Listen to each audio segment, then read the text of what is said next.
देखिए मैंने आप लोगों को बताया था, जो मैंने अभी वीडियो पहले अपलोड की है ये उसी का दूसरा पार्ट है, यानी कि द हिंदू डिस्कशन का 16 जून का ये सेकंड पार्ट है। इसमें पूरे एडिटोरियल कवर करने वाला हूं, तसल्ली में डिटेल में कवर करूंगा, कोई भी कंफ्यूजन नहीं छोड़ूंगा। इस तरीके से डिस्कशन यहां पर ये होने वाला है। तो थोड़ी सी जो दिक्कत पड़ गई थी मॉर्निंग में, इसकी वजह से वीडियो काफी लेट हो गई, तो मुझे लगा कि दो पार्ट में बना देनी चाहिए, क्योंकि काफी अच्छे अच्छे आर्टिकल आ गए, जो कि एक्सपेक्टेशन मुझे लग रहा था कि हो सकता है कि एक आधा आर्टिकल कम रहे, पर सारे आर्टिकल शानदार देखने को मिल रहे हैं। तो जिसके चलते डिटेल में मैं डिस्कशन करूंगा। आंसर राइटिंग का क्वेश्चन भी आप लोगों के साथ में रहेगा, बैकग्राउंड इन्फॉर्मेशन के साथ में बताऊंगा। सबसे पहले जो आर्टिकल आप लोगों के सामने यहां पर बात की जा रही है, ये इनविजिबल टैक्स के बारे में। इनविजिबल टैक्स क्या होता है? जब आप लोग कोई ऐसा टैक्स पे कर रहे हैं जो आप लोग को पता भी नहीं है। आज की डेट में अगर महंगाई बढ़ती है तो हर एक इंसान जो है वो टैक्स पे करता है, पर लेकिन उनको पता भी नहीं रहता है कि किस तरीके से वो टैक्स पे कर रहे हैं। समझाता हूं इसको, आप लोग एक बार समझिएगा। इन्फ्लेशन क्या होता है इसको बोलते हैं नॉर्मली हिंदी में अगर समझाऊं तो महंगाई। यानी कि नॉर्मल तरीके से अगर आप लोग मार्केट में टमाटर खरीदने जाते हैं और टमाटर का जो प्राइस है वो आप लोगों को देखने को मिल रहा है वो 5 रुपए केजी है नॉर्मल टाइम में अगर देखें। पर लेकिन फिलहाल जो है टमाटर की मार्केट में कमी हो गई, किसी ने जो टमाटर है मान लीजिए मौसम की वजह से खराब हो गए, या फिर टमाटर मार्केट में नहीं पहुंच पा रहे हैं, कोई और रीजन हो गया, तो यहां पर मार्केट में जो टमाटर का प्राइस है वो बढ़कर हो गया यहां पर 25 रुपए। तो जिसके लिए आप लोग 5 रुपए पहले पे कर रहे थे, अब उसी चीज के लिए आप लोग 25 रुपए पे कर रहे हैं, यानी कि 20 रुपए एक्स्ट्रा पे कर रहे हैं। किसकी वजह से? ओनली महंगाई बढ़ गई, क्योंकि मार्केट में अवेलेबल नहीं है। तो इनडायरेक्ट वे में आप लोगों को पता भी नहीं चला और आप लोगों ने एक टैक्स पे कर दिया। टैक्स पे करने का मतलब क्या बोला गया यहां पर? यही बोला गया कि इनविजिबल टैक्स पे करना पड़ रहा है लोगों को, जो उनको पता भी नहीं है कि हाँ वो किस तरीके से उनका पैसा जो है वो फालतू में जा रहा है। तो ये इन्फ्लेशन जब होता है तो इस तरह की कंडीशन आप लोगों को देखने को मिलेगी कि एक इनविजिबल फॉर्म में टैक्स पे यहां पर लोगों को करना पड़ जाता है। इन्फ्लेशन होता किसकी वजह से है? या तो मार्केट में डिमांड बहुत ज्यादा बढ़ गई है, पहले जो चीज थी मार्केट में जिसको लोग यूज कर रहे थे उसकी डिमांड बहुत ज्यादा बढ़ गई है, पर लेकिन सप्लाई उतनी नहीं आ पा रही है, तो इसकी वजह से उसका जो रेट है वो बढ़ जाएगा मार्केट में, तो जिसकी वजह से दिक्कत देखने को मिलती है। ये नॉर्मली आप लोगों को किसी भी प्रोडक्ट में आप लोग बोल सकते हैं, जब मार्केट में ना किसी को जैसे कि काला बाजारी हो गई, तो कर मार्केट में जैसे गेहूं की कमी पड़ गई, तो गेहूं जो है उसमें गोदामों में उठा उठाकर भर भर के रख लिए, पर मार्केट में नहीं आ पा रहे हैं, तो मार्केट में उसका प्राइस बढ़ जाएगा। आप लोगों को याद होगा ना उस टाइम पर जब हमारी कंट्री में 500 और 1000 के नोट बंद किए गए, तो उस टाइम पर नमक का प्राइस जो था वो बढ़ गया था। ये ऐसी अफवाह चली कि मार्केट में नमक नहीं रहेगा, तो लोगों ने कट्टे भर भर कर नमक के रख लिए। तो ऐसी भी अफवाहें आप लोगों को देखने को मिल जाती है। दूसरा क्या होता है, इसको बोलते हैं डिमांड पुल, यानी कि डिमांड बढ़ गई। दूसरा होता है cost push inflation. Cost push का मतलब क्या होता है? मान लीजिए यहां पर जैसे गुब्बारे का उदाहरण दिया गया है, पहले जो एक गुब्बारा था वो 5 रुपए का आता था, ठीक है, बैलून था, पर लेकिन उसके अंदर जो भरी जाने वाली जो गैस है उसका प्राइस बढ़ गया, तो गैस का प्राइस बढ़ गया, इसकी वजह से यहां पर इसका प्राइस गुब्बारे का प्राइस बढ़ाना पड़ गया। तो इसके अंदर जो मटेरियल यूज किया जा रहा है तो उसका प्राइस बढ़ गया, ऐसा आप लोग बोल सकते हैं, तो उसकी वजह से इसका प्राइस बढ़ाना पड़ गया। अब प्राइस बढ़ के यहां पर ज्यादा हो गया, ठीक है, तो यही बात यहां पर बोली जा रही है, पहले जो प्राइस था अब उससे ज्यादा प्राइस यहां पर हो गया, क्योंकि उसके मटेरियल की कॉस्ट बढ़ गई है, तो इसको बोलते हैं कॉस्ट पुल, यानी कि उसकी कॉस्ट में पुल आ गया इसकी वजह से। नेक्स्ट यहां पर तीसरा यहां पर इसको बोलते हैं बिल्ट इन इन्फ्लेशन, यानी कि अगर आज की डेट में आप लोगों की जो सैलरी है वो है मान लीजिए 50,000 रुपए, ठीक है, पर लेकिन ये सैलरी जो बढ़कर आप लोगों की होगी 60,000 रुपए, तो 10,000 रुपए आप लोगों के पास में एक्स्ट्रा आ गए, तो अब आप लोगों को लगेगा यार इसका कुछ ना कुछ खरीदारी करनी चाहिए। तो बहुत सारे लोगों की जैसे कि सैलरी बढ़ती है, तो जब सैलरी बढ़ती है तो लोग जो है कुछ एक्स्ट्रा चीजें खरीदना स्टार्ट कर देते हैं। जैसे मान लीजिए कोई टीवी लेकर आ गया, कोई रेफ्रिजरेटर लेकर आ गया, कोई वॉशिंग मशीन लेकर आ गया, या कोई लैपटॉप या फिर कोई मोबाइल लेकर आ गया, तो पर्टिकुलर जो ऐसे प्रोडक्ट होते हैं उनकी कॉस्ट में कई बार इस तरीके से इंक्रीज आ जाता है, तो उनकी जो मार्केट में डिमांड बढ़ जाती है और इसकी वजह से अवेलेबिलिटी कम रहती है। तो यहां पर भी आप लोगों को देखने को मिलेगा कई बार यहां पर इन्फ्लेशन बढ़ता हुआ आप लोगों को नजर आएगा, तो ये भी एक कंडीशन कई बार देखने को मिलती है। तो कई ऐसी सारी चीजें हैं, ऐसे तरीके हैं, अगर लिखने के लिए भी आप लोगों से आ जाए तो याद रखिएगा ऐसे ऐसे यहां पर इन्फ्लेशन बढ़ते हुए नजर आते हैं। अब जब कोई इन्फ्लेशन बढ़ता है तो उसके लिए हमारी कंट्री में क्या किया जाता है इसके बारे में आप लोग याद रखिएगा।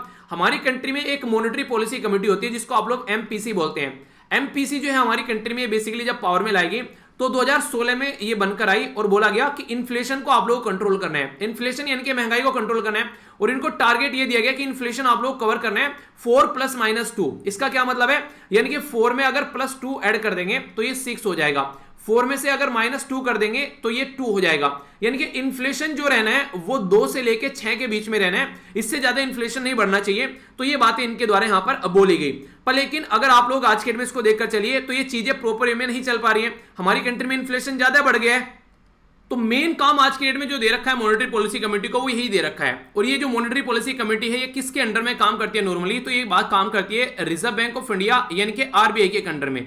तो आरबीआई के अंडर में जब ये मॉनेटरी पॉलिसी पहली बार बनाएगी तो क्वेश्चन ये बन जाएगा आप लोगों से किसके बेस पर बनाई गई है, तो उस एक्ट के बारे में आप लोगों से पूछा जा सकता है। और मॉनेटरी पॉलिसी कमेटी कैसी बॉडी है, अगर मैं आप लोगों से पूछूं, आप लोग ये बताइए क्या ये संवैधानिक बॉडी है यानी कि कॉन्स्टिट्यूशनल बॉडी है, या फिर एग्जीक्यूटिव बॉडी है, या फिर स्टैट्यूटरी बॉडी है, ये कैसी बॉडी है अगर आप लोगों से पूछा जाए। संवैधानिक बॉडी कैसी होती है, कॉन्स्टिट्यूशन बॉडी जिसके बारे में संविधान में मेंशन है उसको संवैधानिक बॉडी बोलते हैं, इसके बारे में कोई आर्टिकल है। अगर पंचायती राज पूछे कैसी है, संवैधानिक बॉडी है, कोई सारी चीजें ऐसे ओरिजिनली हमारे संविधान में थी पर लेकिन कुछ ऐसी है जैसे बाद में ऐड की गई, पंचायती राज सिस्टम बाद में ऐड किया गया। फाइनेंस कमीशन या फिर कैग वगैरह बोले तो उनके बारे में पहले से ही मेंशन है, तो इस तरीके से याद रखिएगा।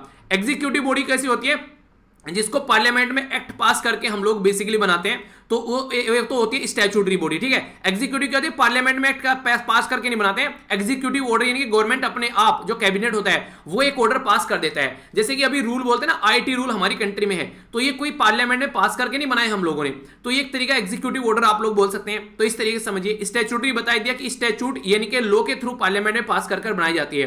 तो हमारी कंट्री में जो आज की डेट में स्टैट्यूटरी जो यहां पर मॉनेटरी पॉलिसी कमेटी जो है वो एक स्टैट्यूटरी बॉडी है, क्योंकि यहां पर जो ये पावर अपनी ले रही है, तो रिजर्व बैंक ऑफ इंडिया का जो एक्ट है, आरबीआई का जो एक्ट है हमारी कंट्री में जिसको आरबीआई एक्ट बोलते हैं 1934 का, उसमें से निकाल कर ये बॉडी लाई जा रही है, उससे पावर इसको मिल रही है। तो ये स्टैट्यूटरी बॉडी होगी हमारी कंट्री के अंदर में, जो कि महंगाई किस तरीके से बढ़ रही है, मार्केट के अंदर प्राइस स्टेबिलिटी होनी चाहिए, उन सब मुद्दों के बारे में ये बात करती है। इंपॉर्टेंट बात क्या है, जो क्वेश्चन आप लोगों से प्रीलिम्स से पूछा भी गया था, इसके चेयरमैन कौन होते हैं, तो रिजर्व बैंक ऑफ इंडिया के जो गवर्नर है, आरबीआई के जो गवर्नर है वो चेयरमैन होते हैं, और नॉर्मली उसको एक्स ऑफिशियल चेयरमैन बोला जाता है। यानी कि जैसे ही वो आरबीआई के गवर्नर बने, इसके चेयरमैन वो फ्री में बन जाएंगे, उसके लिए ना तो कोई इनको इलेक्शन लड़ना है, ना ही कोई एग्जाम देना है, ठीक है, कुछ नहीं करना है, ना कोई इंटरव्यू देना है कहीं जाकर। यानी कि जैसे ही वो गवर्नर बने तो ये पोस्ट आप लोगों को मिल जाएगी। इसको ऐसे कंपेयर कर सकते हैं आप लोग कि जैसे ही आप लोगों की जॉब लगी तो शादी आप लोगों की जो है वो होनी है, आप लोग एक तरीके से वो एक तरीके से शादी आप लोगों की हो जाएगी, क्योंकि नॉर्मली वो एक तरीके से रिक्वायरमेंट होगी है कि हाँ जॉब लगाओ और शादी पाओ, ठीक है। तो एक तरीके से शादी के लिए आप लोगों को अलग से एग्जाम नहीं देना है, एग्जाम क्लियर कर लीजिए, शादी अपने आप हो जाएगी। तो आप लोग कंपेयर करके ऐसे इसको देख सकते हैं। तो इसी तरीके से यहां पर इसीलिए इसको एक्स ऑफिशियल चेयरमैन बोलते हैं, ठीक है। तो ये यहां पर इंपॉर्टेंट है जो याद रखेगा। टोटल इसके अंदर 6 मेंबर होते हैं, 3 तो रिजर्व बैंक ऑफ इंडिया से निकलकर आते हैं और 3 आते हैं गवर्नमेंट से निकलकर। तो रिजर्व बैंक ऑफ इंडिया में जो इंक्लूडिंग आरबीआई गवर्नर ये रहते हैं। इसके अंदर अगर आप लोगों को आज की डेट में कोई मीटिंग स्टार्ट करनी है तो कोरम होना चाहिए मिनिमम 4 मेंबर का, 4 मेंबर से कम होंगे तो मीटिंग स्टार्ट नहीं होगी, और 4 मेंबर अगर हो जाते हैं तो यहां पर जब भी कोई मीटिंग होगी तो यहां पर आरबीआई के गवर्नर तभी इसमें वोट करेंगे जब इनका टाई हो जाएगा, ठीक है। मान लीजिए 4 मेंबर कोरम है, अब 2 ने बोला ऐसे पॉलिसी में चेंज करते हैं और 2 ने बोला ऐसे कर लेते हैं, तो क्या हो गया यहां पर, अब दोनों लड़ गए आपस में, अब यहां पर रिजल्ट नहीं आ रहा है, तो तब आरबीआई के जो गवर्नर है वो आएंगे वोट डालने की, ठीक है, ऐसा कर लेते हैं। नॉर्मली क्या आप लोगों को देखने को मिलेगा, नॉर्मली यहां पर जो आरबीआई के गवर्नर वोट नहीं डालेंगे, मान लीजिए 5 मेंबर आ रखे हैं, तो 5 में से अब आप ओड देखिएगा, यहां पर ओड है यानी कि कोई ना कोई 3 एक साइड में रहेंगे, 2 एक साइड में रहेंगे, या 4 एक साइड में रहेंगे, 1 एक साइड में रहेगा, ठीक है। तो इस तरीके से आप लोग अंडरस्टैंड कर सकते हो, तो यहां पर आराम से वोटिंग का रिजल्ट आ जाएगा। तो गवर्नर जो है वो उस टाइम पर वोट डालेंगे जब टाई हो जाएगा, तो इनको टारगेट दे रखा है। इंपॉर्टेंट बात क्या है, ये अभी 5 साल के लिए इसको क्रिएट किया गया था, तो 31 मार्च 2021 तक का इसका टारगेट था, इसको फॉलो करने का ये टारगेट। पर लेकिन अभी फिलहाल क्या किया गया, अभी सेम पैटर्न ये एक्सटेंड कर दिया गया, अब 2021 से लेके इसको 2026 तक का पहुंचा दिया गया। अब पैटर्न भी यही रहना है, यानी कि 4+-2 वाला ही टारगेट इनको फॉलो करना है, कोई भी चेंज इसके अंदर नहीं किया गया है। तो ये पूरा काम जो होता है अभी यहां पर जो अगर पॉलिसी को लेकर बात की जाए तो सारा काम यहां पर मॉनेटरी पॉलिसी के चलते, मॉनेटरी पॉलिसी डिसाइड करती है इन्फ्लेशन को कैसे, तो वो सारी चीजें आप लोगों को यहां पर देखने को मिलेगी। तो मुझे नहीं लगता कि कोई कंफ्यूजन होना चाहिए, वैसे कई बार ये चीजें डिस्कस कर चुका हूं, पर फिर भी आप लोगों के माइंड में थोड़ा और ज्यादा क्लैरिटी आ जाए, एक रिविजन भी आप लोगों को हो जाए, तो इसको आप लोग अंडरस्टैंड कर सकते हैं। तो जब जब महंगाई बढ़ती है तो इसका मतलब यह है कि तब तब आप लोगों को एक्स्ट्रा टैक्स पे करना पड़ रहा है, तो वो एक तरीके से इनविजिबल टैक्स है जो आप लोग देख भी नहीं पा रहे हैं, तो इसलिए इसको इनविजिबल टैक्स बोला गया है। तो यहां से इनकम का लॉस ऑलरेडी लोगों को हो चुका है, यानी कि लोगों की ऑलरेडी जॉब जा चुकी है, बहुत सारे लोगों की जिनकी जॉब जा चुकी है, कई सारे ऐसे जिनको फिर से जॉब मिली ही नहीं है, बहुत सारे लोग जो जॉब कर रहे हैं उनकी सैलरी 25-50 तक भी % कम कर दी गई है, ये चक्कर है। इसी के साथ में घर में कोई ना कोई बीमार है तो मेडिकल कॉस्ट और ज्यादा बढ़ गई है, तो इस टाइम पर आप लोग इन्फ्लेशन बढ़ा रहे हैं यहां पर। तो कहने का मतलब यहां पर यह कि एक आम इंसान जो है वो चारों तरफ से मार खा रहा है, ऊपर से इसी टाइम पर यहां पर हमारी कंट्री में डीजल और पेट्रोल के जो प्राइस है वो आसमान छू रहे हैं, वो भी उस टाइम पर जब यहां पर लोग जो है उनके पास में खाने के लिए खाना नहीं मिल पा रहा है, दवाई के लिए पैसे नहीं मिल पा रहे हैं, लोगों के पास जॉब नहीं है, अनएम्प्लॉयमेंट सबसे ज्यादा है, उस टाइम पर आप लोग इतना लार्ज स्केल पर यहां पर जो ये क्रूड ऑयल के प्राइस जो यहां पर जबकि मार्केट में सस्ते हैं और आप लोग उससे पेट्रोल डीजल निकालकर इतना महंगा दे रहे हैं, तो इसके चलते भी लोगों के अंदर काफी ज्यादा रोष है, क्योंकि इसकी वजह से काफी ज्यादा दिक्कत लोगों को झेलनी पड़ रही है।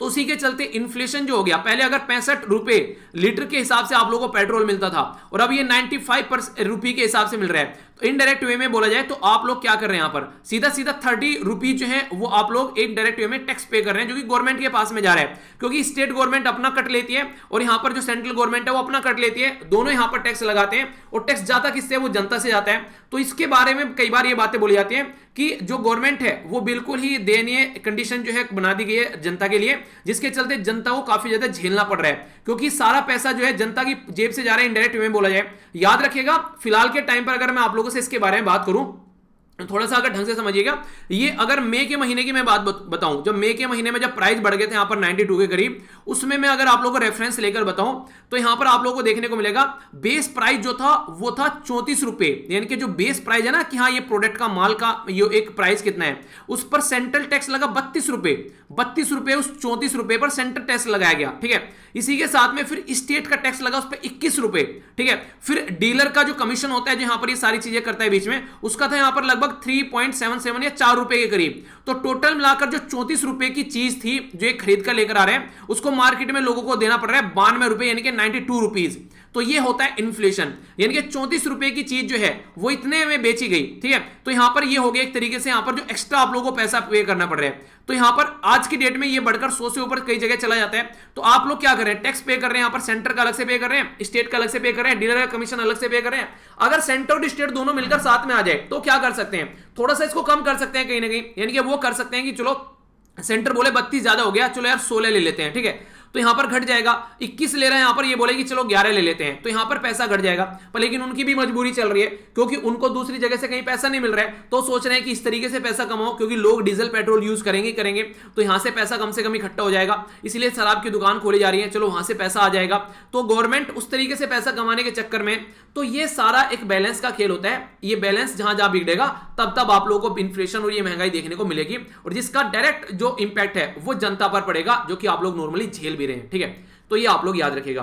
देखिए कई सारे बच्चे, एक बच्चा पहली बार भी एक बार ऐसा हुआ था कि वीडियो जो थी वो टर्मिनेट हो गई थी, पर लेकिन आज मैंने बोल के उसको टर्मिनेट किया है अपने आप से। कई बार ऐसा होता है कि सॉफ्टवेयर की वजह से टर्मिनेट हो जाती है वीडियो, ठीक है।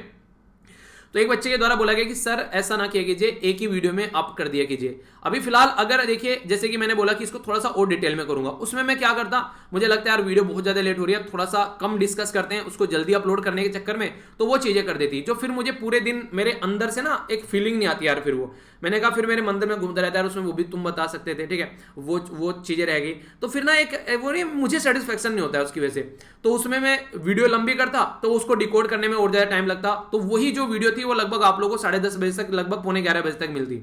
पर लेकिन अभी एक वीडियो आप लोगों को मिल गई है, कम से कम वो आप लोगों की निपट जाएगी। अब दूसरी वीडियो जो मैं यहां पर डिस्कस कर रहा हूं, ये भी वीडियो आप लोगों को टाइम पर मिल जाएगी और फुल एक्सप्लेनेशन के साथ मिल जाएगी।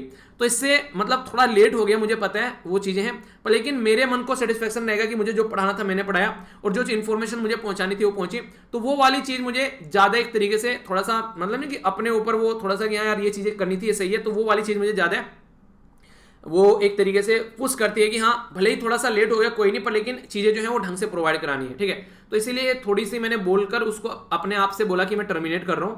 तो वो था थोड़ा सा यार, उसको थोड़ा सा कभी कभी होती है चीजें, क्योंकि मॉर्निंग में मुझे एक्चुअली बाहर थोड़ा जाना पड़ गया, ठीक है, तो ये दिक्कत हो गई। तो ये सारी चीजें कई बार हो जाती हैं, ठीक है। कुछ ऐसे अर्जेंट काम पड़ जाते हैं कि मतलब नहीं टाल सकते यार उसको, वो अपने हाथ में नहीं है, पर हाँ करने हैं तो वो करने हैं, ठीक है। तो वो वाली चीजें हो जाती हैं कई बार। ओके, आइए अब आगे बढ़ते हैं। नेक्स्ट जो आर्टिकल आने वाला है ये काफी एक प्यारा आर्टिकल है, इसको हम लोग डिटेल में डिस्कस करेंगे। ये बेसिकली बात करेगा अफगानिस्तान के बारे में, ठीक है। तो अफगानिस्तान के बारे में जो ये आर्टिकल है, इसके रिलेटेड क्वेश्चन है आप लोगों के सामने। बात की जा रही है the war may be winding down for America, यानी कि the war may be winding down for America, यानी कि अमेरिका की साइड से ये वॉर हो सकती है, ये खत्म हो रही है अफगानिस्तान के अंदर। But for Afghanistan it will continue, यानी कि अफगानिस्तान के अंदर ये कंटिन्यू रहेगी अलग अलग फॉर्म में, यानी कि इन वन फॉर्म और अनदर। तो ये बात यहां पर बोली गई है, यानी कि अफगानिस्तान में जो वॉर अभी अमेरिका के द्वारा छेड़ी गई थी यहां पर ये 2001 में, तो अमेरिका अपना बस्ता बांधकर यहां से निकल लिया है, पर लेकिन अफगानिस्तान के अंदर ये वॉर जो है वो कंटिन्यू रहने वाली है। इसके ऊपर आप लोग कमेंट करने हैं। अब ये कंटिन्यू कैसे रहने वाली है तो वो है मेरा काम, मैं आप लोगों को एक्सप्लेन करूंगा, आप लोग इसको समझिएगा।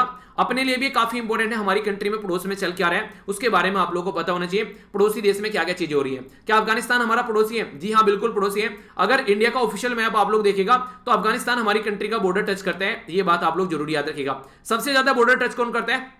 वो करता है बांग्लादेश। दूसरे नंबर पर कौन करता है वो आप लोग बताइए, और तीसरे नंबर पर कौन करता है। ठीक है, 7 टोटल ऐसी कंट्री हैं जो हमारी कंट्री का बॉर्डर टच करती हैं। एक हो गया अफगानिस्तान, दूसरा हो गया पाकिस्तान, तीसरा हो गया नेपाल, चौथा हो गया भूटान, पांचवा हो गया यहां पर क्या, ये हो गया बेसिकली आप लोगों के सामने बांग्लादेश, छठा हो गया यहां पर चाइना, और सातवां हो गया यहां पर म्यांमार। तो टोटल 7 कंट्री बॉर्डर टच करती हैं। तो सबसे कम जो करती है अफगानिस्तान करती है, सबसे ज्यादा करती है बांग्लादेश, बाकी के 5 बीच में कौन है वो उनका नाम आप लोग बताना है। अभी यहां पर आर्टिकल क्यों न्यूज में? क्योंकि जो बाइडन है उन्होंने पूरा जुगाड़ कर दिया है कि वो यहां पर देश को छोड़कर निकल रहे हैं अफगानिस्तान को, और ये जो छोड़कर निकल रहे हैं इसके लिए भी इनके द्वारा डेट सेट कर दी गई है। ये डेट जो सेट की गई इनके द्वारा वो सेट की गई है 11 सितंबर। अब आप लोग बोलेंगे 11 सितंबर में ऐसा क्या खास है कि यहां पर 11 सितंबर को इनके द्वारा यहां से निकलने की बात की जा रही है? क्योंकि 11 सितंबर ही वो डेट है जिसमें यहां पर एक तरीके से यूएसए की बहुत ही काली, उन्हें कहते हैं कि कुछ चीजें ऐसी होती हैं कि दिल को झंझोर देने वाली होती है, तो कुछ काली यादें यहां पर यूएसए की इसके साथ में जुड़ी हुई हैं। तो यहां पर लगभग 20 साल पहले इनके द्वारा एंट्री की गई थी। ये 2001 में एंट्री इनके द्वारा यहां पर की गई थी।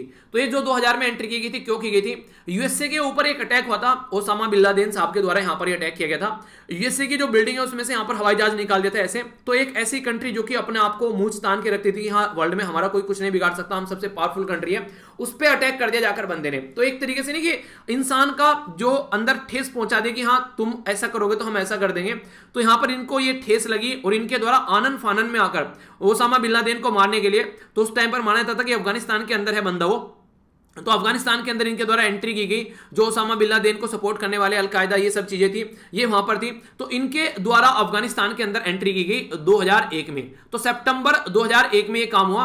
आप लोग देखते हैं सितंबर के बाद में अक्टूबर में यहां पर क्या हुआ, अक्टूबर में जाकर इनके द्वारा एंट्री कर ली गई। लगभग 1 महीने के अंदर अंदर ही इन्होंने अफगानिस्तान के अंदर एंट्री मार दी। तो आप लोगों ने सुना होगा कि पानी कितना गहरा है वो नाप लेना चाहिए उसमें कूदने से पहले, पर लेकिन इनके द्वारा ये चीज नहीं की गई। तो इसी के चलते इनकी लाइफ की 3 मिस्टेक्स ऑफ माई लाइफ हो गई, यानी कि इनकी लाइफ की ये गलतियां आई यहां पर सामने निकलकर। 2001 में जो मूंछ तान कर आगे आए थे कि हम लोग ये कर देंगे वो कर देंगे अफगानिस्तान के अंदर, वो आज की डेट में जो है वो बिल्कुल दुम दगा पर यहां पर भागने के लिए तैयार है। ऐसा माहौल हो गया, पैसा पानी की तरह बहा गया पूरा। सारी चीजें जो ये कर सकते थे, यानी श्याम दाम दंड भेद जो इनको लगाना था वो ये लगा चुके हैं। पर लेकिन ये यूएसए की हिस्ट्री की सबसे लंबी वॉर चल गई 20 सालों तक, और यहां पर इसका फाइनल कोई रिजल्ट भी नहीं निकला। ये 2003 में जब यहां पर इनके द्वारा, जब 2003 में अगर आप लोग बात करिए इनके द्वारा एंट्री की गई थी इराक के अंदर में, ठीक है, तो उस टाइम पर इन्होंने चीजों को फटाफट निपटा दिया, वहां से चीजें निपटा दी, क्योंकि वहां पर अपने आप कंट्रोल के लिए इनके द्वारा अच्छी खासी पावर थी। पर लेकिन ये अफगानिस्तान को हल्के में ले गए, ठीक है, अफगानिस्तान को ये उस तरीके से हल्के में ले गए कि हाँ ठीक है पावरफुल हम है यार, काम कर देंगे, जाकर वहां सारी चीजें काम करेंगे, निपटाएंगे और निकल लेंगे। पर लेकिन भाई साहब ये यूएसए के 4 प्रेसिडेंट खा गया। जॉर्ज डब्ल्यू बुश काम करके चले गए, ओबामा काम करके चले गए, डोनाल्ड ट्रंप चले गए, अभी जो बाइडेन है तो 4th प्राइम मिनिस्टर, जो 4th प्रेसिडेंट है यहां पर, वो यहां पर अभी चल रहे हैं। 3 प्राइम मिनिस्टर को तो एक खा गया पूरा अफगानिस्तान, पर लेकिन इनसे इसका कोई सॉल्यूशन निकला नहीं है। रीजन क्या है? तालिबान, अगर आप लोग देखें यहां पर तालिबान कितने एरिया में है, तो ये जो ब्लू एरिया आप लोगों को देखने को मिल रहा है, इनका तो फुल कंट्रोल है तालिबान का। अगर यहां पर बात करें कुछ ऐसा एरिया जहां पर येलोइश देखने को मिल रहा है, वो भी काफी हद तक तालिबान के कंट्रोल में देखने को मिलेगा। तालिबान जो अलग अलग एरिया में, मतलब हर जगह कहीं पर तो पार्शियली प्रेजेंट है, कहीं पर फुल प्रेजेंट है। लगभग ये माना जाता है कि मोटे मोटे तौर पर कि जो गांव वाला एरिया है वहां पर 50% से ज्यादा तालिबान का कब्जा है आज के डेट में। जब से यहां पर यूएसए के द्वारा एंट्री की गई तो ये सोच रहे थे कि इनको भगा देंगे, पर लेकिन सोचिए अगर नॉर्मल जनता में वो मिल जाते हैं, उन्हीं से निकल कर आते हैं, तो कौन उनको पहचान पाएगा। इससे पहले यहां पर जो एंट्री की, यहां पर तालिबान को अगर आप लोग हिस्ट्री उठाकर देखोगे ना, जब यहां पर ब्रिटेन हमारी कंट्री में कंट्रोल किया करता था तो चाहता था कि रसिया जो है वो इंडिया के अंदर न आए। तो इसलिए यहां पर इसको ध्यान में अगर आप लोग मैप देखेंगे तो समझेंगे, ठीक है, ये इंडिया हो गया, यहां पर अफगानिस्तान हो गया। इसको इस तरीके से देखिए, ठीक है, ये अफगानिस्तान हो गया। तो अफगानिस्तान के थ्रू वो चाहते थे कि यहां पर जो है रसिया यहां पर एंट्री ना करे इंडिया के अंदर अपनी मोनोपोली क्रिएट करके रखना चाहते थे ब्रिटेन वाले। तो अफगानिस्तान में जाकर उनके द्वारा भी एंट्री की गई, पर लेकिन वो भी अफगानिस्तान को उस तरीके से अपने कंट्रोल में नहीं रख पाए। तो यहां पर आप लोगों को देखने को मिलेगा। इसके बाद में फिर यहां पर जब देश आजाद हो गए तो यूएसएसआर, जिसको आज के में आप लोग रसिया बोलते हैं, उसके द्वारा एंट्री वहां पर की गई। पर लेकिन उस टाइम पर यूएसए ने काफी हाथ पैर मारे और उस टाइम पर यहां पर तालिबान को सपोर्ट किया ताकि अफगानिस्तान से यूएसएसआर को भगा सके। तो जो तालिबान आज के में है ना, जिसको आज के में जो यूएसए के नाक में दम कर रखा है, इसको दूध यूएसए के द्वारा ही पिलाया गया है। तो ये सांप जो है अभी यूएसए को ही डस रहा है, जिसके द्वारा इसको दूध पिलाया गया था। अब यहां पर यूएसए की नाक में दम हो गया। ये कहां से हुआ? देखिए, चीजें इतनी पॉसिबल नहीं होती, उसके पीछे कोई ना कोई तिकड़मबाजी आप लोगों को जरूर देखने को मिलेगी। तो ये अफगानिस्तान हो गया, टच करता है इसको बॉर्डर तुर्कमेनिस्तान, उज्बेकिस्तान, तजाकिस्तान, इधर से इंडिया टच करता है। ये पाकिस्तान हो गया और ये हो गया ईरान। ये अफगानी हो गया, काबुल इसकी जो होगी कैपिटल, साउथ एशिया की कंट्री है और ये इसका फ्लैग हो गया। अभी यहां पर ये इतनी हरकतें क्यों कर पा रहा है तालिबान अफगानिस्तान के अंदर? इसका रीजन ये है कि इसके पीछे जो खड़ी है वो खड़ी है पाकिस्तान की आर्मी। पाकिस्तान की आर्मी की फुल सपोर्ट रहती है तालिबान को। रीजन क्या है? तालिबान को ये एक तरीके से वो नहीं कहते कि हुक्म के इक्के की तरीके से यूज करें, क्योंकि अगर ये तालिबान को सपोर्ट प्रोवाइड कराएंगे तो यूएस से फंसा हुआ है अफगानिस्तान में, वो वहां से निकलने की कोशिश कर रहे हैं। अफगानिस्तान में अगर शांति रहनी है तो पाकिस्तान की साइड से शांति होगी, तो ही यहां पर शांति होगी, क्योंकि तालिबान को मैक्सिमम जो सपोर्ट प्रोवाइड कराता है वो पाकिस्तान सपोर्ट प्रोवाइड कराता है। और पाकिस्तान ये चाहता है कि यूएस से उसके सामने आकर घुटने टेके, उसको पैसा दे, उसकी एक तरीके से उन्हें कहते हैं कि जी हजूरी करें कि यार हमारी हेल्प कर दो अफगानिस्तान में चीजों को टैकल करने में, ताकि हम लोग यहां से निकल सके। तो इसीलिए यहां पर यूएसए जो है वो पाकिस्तान को हमेशा बहुत सारा पैसा दिया करता था ताकि वो टेररिज्म को कंट्रोल करने में हेल्प करे। तो पाकिस्तान के लिए तो जो तालिबान है वो हुक्म का इक्का बन गया कि एक तरीके से इंडिया का प्रेजेंस अफगानिस्तान के अंदर वो भी कम करना है और इसी के साथ में टैकल भी करना है यहां पर यूएसए को भी, और यहां पर एक तरीके से अपना दबदबा भी बनाकर रखना है कि हाँ मैं भी हूं इस दुनिया में कुछ। तो वो सारी एक्टिविटी यहां पर देखने को मिली, यानी कि पाकिस्तान ने पूरा अपना फायदा उठाया यूएसए का। यूएसए ने पानी की तरीके से पैसा बहा अफगानिस्तान के अंदर भी और पाकिस्तान को भी। इसीलिए कहते हैं पाकिस्तान ने हमेशा मांग कर खाया। यहां पर प्रॉपर जो गवर्नमेंट है उसने कभी भी अपनी मेहनत कर अपनी कंट्री में प्रॉपर वे में बच्चों को पढ़ाकर, एजुकेशन देकर, ढंग से रिसर्च एंड डेवलपमेंट पर काम कर चीजें स्टैब्लिश कर चीजों पर फोकस नहीं दिया। बस ये है कि फ्री में मिल जाए चीजें, उनके ऊपर ये चल पड़ा, जिसकी वजह से आज के दिन में पाकिस्तान की एक कंडीशन देखने को आप लोग को मिल जाती है। तो यहां पर जनता की कोई गलती नहीं है, यहाँ के जो लीडर हैं वो चीजों को ढंग से लेकर नहीं चले, जिसकी वजह से ये दिक्कत यहां पर निकल कर आई। तो यहां पर फिलहाल जो है आज के दिन में यूएसए को पूरे 20 साल हो चुके हैं। अब यूएसए यहां से निकलने की कोशिश कर रहे हैं। यूएसए यहां पर निकलने की कोशिश क्यों कर रहे हैं? क्योंकि उनको यह लग रहा है कि इसका कोई सॉल्यूशन ही नहीं है। तो इसलिए यहां पर उसको छोड़कर पाकिस्तान, उसको अफगानिस्तान को छोड़कर ये निकल रहा है, पर लेकिन अकेला नहीं निकल रहा है। इसमें यहां पर इंडिया भी इंक्लूड कर लिया गया इसके द्वारा रसिया इंक्लूड कर लिया गया, चाइना इंक्लूड कर लिया गया, आसपास वाली कंट्री है क्यों इंक्लूड की जा रही है, पाकिस्तान इंक्लूड कर लिया गया, क्योंकि इनको ये लग रहा है कल को मेरे निकलने के बाद में कल को ये बोलने लगे कि अफगानिस्तान बर्बाद कर दिया, तालिबान यहां पर आकर कूद गया। तो ऑलरेडी जो बाइडेन ने गेम खेला, उन्होंने बोला कि यहां पर आप आइए पड़ोसी देश और मिलकर काम करेंगे यहां पर शांति लाए रखने के लिए। यानी कि अगर मैं तो निकल जाता हूं कल को, अगर कुछ होता है तो ये नहीं बोलेंगे कि यूएसए ने बर्बाद कर दिया, बोल देगा कि मैंने नहीं किया, कि और भी कंट्री थी, मेरी अकेले की रेस्पॉन्सिबिलिटी नहीं है यहां पर। तो दूसरे के कंधे पर बंदूक रखकर गोली चलाई जाने की कोशिश की जा रही है यूएसए के द्वारा। और अभी यूएसए को चाइना को भी टैकल कर रहे हैं, अभी एक नया मुद्दा चल गया। तो यूएसए को ये लग रहा है कि फालतू में अफगानिस्तान में क्या कर रहा हूं मैं, अफगानिस्तान में फालतू में पड़ा हूं, तो क्यों ना चाइना को टैकल करने के लिए अब यहां पर लगा जाए, क्योंकि चाइना ऑलरेडी काफी आगे निकल रहा है। तो यूएसए के पास में और दूसरे काम काफी ज्यादा आगे हैं। रसिया को, चाइना को टैकल करने की कोशिश की जा रहा है। इसलिए क्वाड ग्रुप अभी सामने निकल कर आया, जिसमें इंडिया हो गया, जापान हो गया, इसी के साथ में ऑस्ट्रेलिया हो गया, ठीक है, और यूएसए हो गया। तो ये इसीलिए यहां पर आज की डेट में एक नए नए मुद्दे सामने निकल कर आ रहे हैं। 5G टेक्नोलॉजी को आगे लेकर चलना है, स्पेस स्टेशन की वॉर चल रही है, तो बहुत सारे ऐसे मुद्दे हैं जिन पर ये आगे निकल कर आ रहे हैं। इसलिए G7 की जो मीटिंग हुई उसमें भी आप लोगों ने देखा होगा चाइना को टैकल करने की बात की जा रही है हर जगह। कोरोना वायरस को लेकर ओरिजिन कहां से निकल कर आ रहा है, चाइना से निकल कर आ रहा है, इसकी स्टडी करो चाइना से कैसे निकल कर आया, तो उसके ऊपर ज्यादा फोकस इनके द्वारा दिया जा रहा है। यानी कि यूएसए हर तरीके से ये सोच रहा है कि चाइना को कैसे टैकल करना है। तो अफगानिस्तान उसके लिए ज्यादा प्रोडक्टिव इशू लग नहीं रहा है, ठीक है, पर लेकिन अगर इस तरीके से छोड़कर जाते तो यूएसए की हिस्ट्री की अगर उठाकर आप लोग देखोगे तो एक काली, एक कहीं ना कहीं कलंक लग चुका है यूएसए के ऊपर कि उसके द्वारा ऐसी हरकतें की गई। सबसे लंबी वॉर, सबसे ज्यादा पैसा, सबसे ज्यादा लोग यहां पर इनके द्वारा बेसिकली गवाए गए, अपनी अफगानी फोर्स थी यहां पर ये, और उसके बाद भी यहां पर सोल्यूशन नहीं निकल पाए। यानी कि जो नहीं कहते कि अपना जो बोलते हैं कि हम बहुत ताकतवर कंट्री है वो है, तो यहां से इनकी ताकत जो है वो धरी की धरी रह गई।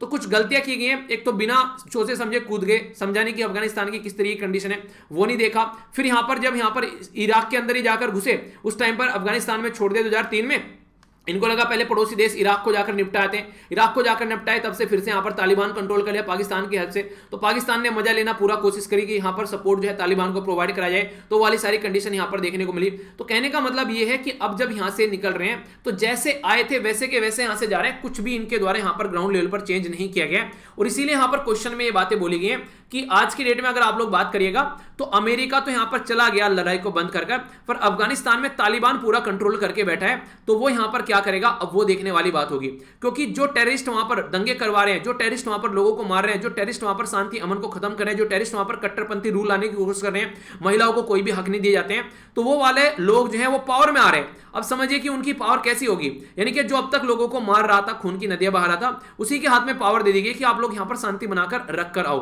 तो क्या ये वैलिड है चीजें? तो इसके बारे में आप लोग क्या सोचते हैं, आप लोग अपनी राय बता सकते हैं। तो ये चीजें हैं यहां पर, ये इसलिए बोला गया कि अफगानिस्तान के लिए वॉर कंटिन्यू रहने वाले, पर लेकिन यहां पर यूएस से समाप्त कर इसको निकल रहा है। पर लेकिन इंडिया जो है वो काफी ह्यूज इन्वेस्टमेंट यहां पर करता है। तो इंडिया के बारे में आर्टिकल में तो कुछ नहीं है, पर याद रखिएगा इंडिया के द्वारा बहुत ज्यादा इन्वेस्टमेंट यहां पर किया गया ताकि शांति बनाकर रखी जाए। ईरान का जो चाबहार पोर्ट था उसमें भी इंडिया ने कोशिश ये की कि यहां पर ईरान से होता हुआ अफगानिस्तान के अंदर एंट्री की जाए, वो सारी चीजें।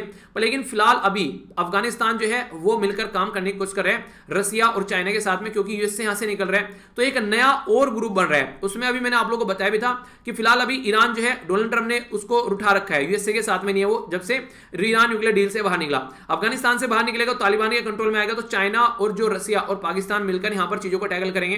तो एक नया गुट बनता हुआ नजर आ रहा है। तो यूएसएसआर के टाइम पर जब यहां पर कोल्ड वॉर थी, अब एक नई कोल्ड वॉर रहेगी, तो उसमें भी एक नया अभी ग्रुप देखने को मिलेगा। अब देखते हैं चीजें कैसे आगे बढ़ने वाली है, पर हां जो भी हो रहा है वो सही नहीं हो रहा है, ऐसा आप लोग बोल सकते हैं। ठीक है, इसके बारे में बात की जा रही है। तो ये था कंप्लीट आर्टिकल। आइए अब आगे चलते हैं नेक्स्ट आर्टिकल की ओर। नेक्स्ट जो आर्टिकल है यहां पर ये इलेक्ट्रोल बॉन्ड के बारे में बात कर रहे हैं। इलेक्ट्रोल बॉन्ड होते क्या है बेसिकली, पहले तो आप लोगों को ये पता होना चाहिए, और ये न्यूज में किस लिए है इसके बारे में फिर बातें करेंगे। इलेक्ट्रोल बॉन्ड जो है वो एक तरीके का तरीका है जिसके चलते आप लोग जो पॉलिटिकल पार्टी है उनको आप लोग डोनेशन दे सकते हैं। डोनेशन यानी कि दान दे सकते हैं उनको, पॉलिटिकल पार्टी को, ताकि वो हमारे देश का भला करें। पर लेकिन पॉलिटिकल पार्टी उस दान से हमारे देश का भला करती हुई नजर नहीं आती है, ऐसा इस आर्टिकल में बोला जा रहा है। आर्टिकल में क्या बोला जा रहा है कि हमारी कंट्री में आज की डेट में जिस तरीके से पूरा ये इलेक्ट्रोल बॉन्ड का फंडा चला, जब पहली बार मैं जो बजट स्पीच सुन रहा था अरुण जेटली जी की, उनके द्वारा जब यहाँ पर ये बॉन्ड रखे गए थे यहाँ पर, तो उस टाइम से लेकर बहुत सारे आर्टिकल छपे, बहुत सारे मैंने डिस्कस भी किए। 2017 की बातें की जा रही है लगभग ये। उस टाइम पर कई सारी ऐसी चीजें देखने को मिली कि ये लग रहा था कि यार ये जो बॉन्ड है कुछ चीजें सुधारेंगे, पर लेकिन जब अंदर जाकर घुसकर देखा गया इन बॉन्ड में तो कुछ सुधरता हुआ नजर नहीं आया, कुछ बिगड़ती हुई चीजें नजर आई। ठीक है, तो उसके चलते कुछ बातें मैं आप लोगों से यहां पर करूंगा अभी इलेक्ट्रोल बॉन्ड के बारे में। ये न्यूज में किस लिए आ गए पहले ये समझिए। हमारी कंट्री में एक ऑर्गेनाइजेशन है जिसको बोलते हैं ADR। ठीक है, काफी प्यारी ऑर्गेनाइजेशन है, इसका फुल फॉर्म है एसोसिएशन ऑफ डेमोक्रेटिक रिफॉर्म, यानी कि देश के अंदर डेमोक्रेसी कैसे मेंटेन रखनी है उसके बारे में, रिफॉर्म के बारे में ये बेसिकली बातें यहां पर करते हैं। इनके द्वारा PIL दायर की गई थी कि इलेक्ट्रोल बॉन्ड को अनकॉन्स्टिट्यूशनल करार दे दीजिए, इनको रद्द कर दीजिए, क्योंकि इसकी वजह से जो है वो इलीगल तरीके से पैसा जा रहा है और पता भी नहीं चल रहा है कहां पर क्या जा रहा है। तो इसको आप लोगों को थोड़ा ध्यान में रखकर चलना पड़ेगा। तो पहले आप लोग ये समझिए पैसा जाता कैसे है, तब आप लोग चीजों को समझ पाएंगे। इलेक्ट्रोल बॉन्ड को किस तरीके से यहां पर भुनाया जाता है सेंट्रल गवर्नमेंट पॉलिटिकल पार्टी के द्वारा। तो यहां पर इलेक्ट्रोल बॉन्ड जो है यहां पर ये कोई भी सिटीजन या फिर कंपनी, ठीक है, वो क्या कर सकती है, इसको खरीद सकती है। ठीक है, तो वो खरीद सकती है यहां पर जो इंडिया के अंदर है, तो यहां पर स्टेट बैंक ऑफ इंडिया से। तो स्टेट बैंक ऑफ इंडिया से अगर आप लोगों ने इलेक्ट्रोल बॉन्ड खरीदा, इलेक्ट्रोल बॉन्ड आप लोग 1000 का खरीद सकते हैं, 10,000 का खरीद सकते हैं, ये 1 लाख का खरीद सकते हैं, 1 करोड़ का खरीद सकते हैं। तो 1000 से लेके 1 करोड़ तक का इलेक्ट्रोल बॉन्ड खरीद सकते हैं आप लोग। आप लोगों ने SBI से लेकर खरीद लिया। ठीक है, SBI से आप लोगों ने खरीदा। इंपॉर्टेंट बात ये, इस पर कोई आप लोगों को इंटरेस्ट पे नहीं करना है, तो यानी कि इंटरेस्ट फ्री है, ये जिसको आप लोग देंगे उसी का हो जाएगा। इस पे कुछ ऐसा नहीं है कि मान लीजिए आप लोग किसी पॉलिटिकल पार्टी के खाते में डालेंगे तो उसी को ये बेसिकली होता हुआ आप लोगों को नजर आएगा।